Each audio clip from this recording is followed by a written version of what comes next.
अस्सलाम वालेकुम। हैप्पी किसान पाकिस्तान तो खुश आमदीद। और जी दोस्तों, चावल के हवाले नाल वीडियो लैके तुहाडी खिदमत हाज़र हाँ जी।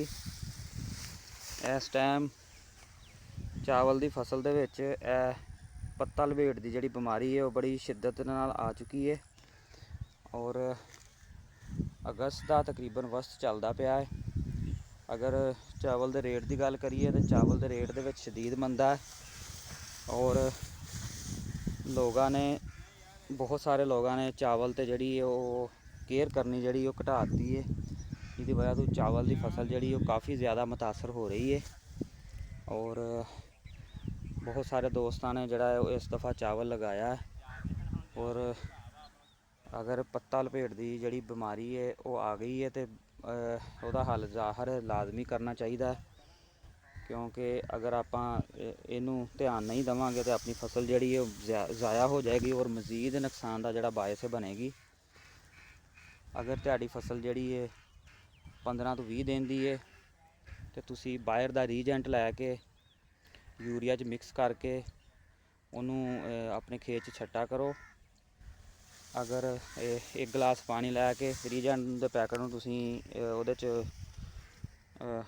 मिक्स कर लो और वो पानी जोड़ा है यूरिया के मिक्स करके 10 किलो यूरिया के पर एकड़ के हिसाब नाल केड़ा करो।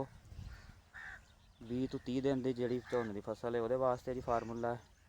उस तो बाद दानेदार जी है वो तुसी वटाको, संजेंटा और FMC दी फटेरा का इस्तेमाल करो, बहुत अच्छे रिजल्ट ने। और पट्टा लपेट वास्ते किसी अच्छे कंपनी का लैमडा का इस्तेमाल करो या बाहर की बेल्ट लै लो। 25 ml पर एकड़ के हिसाब नाल 50 ml की उन्होंने पैकिंग है जी, तकरीबन 1600-1700 रुपया रेट है जी। वो 50 ml की जी बोतल है, उन्हें 2 एकड़ तो तुसी फौरी स्प्रे करो। इंशाअल्लाह ताला पट्टा लपेट की जी बीमारी है ये तुहानू निजात मिल जाएगी। रेटां दे सूरत हाल देखते हुए बहुत सारे दोस्तों ने जड़ा वो अपनी मैनेजमेंट जी है उन्होंने लूज़ कर दिता है। वो चावल दे जिमीदारां वास्ते रिक्वेस्ट है जी, अपनी फसल की निगहदाश्त जी अच्छे तरीके नाल करो। बाकी इंशाअल्लाह ताला जिहड़ा रेट मुकद्दरां च होया वो तो मिल जाना जी।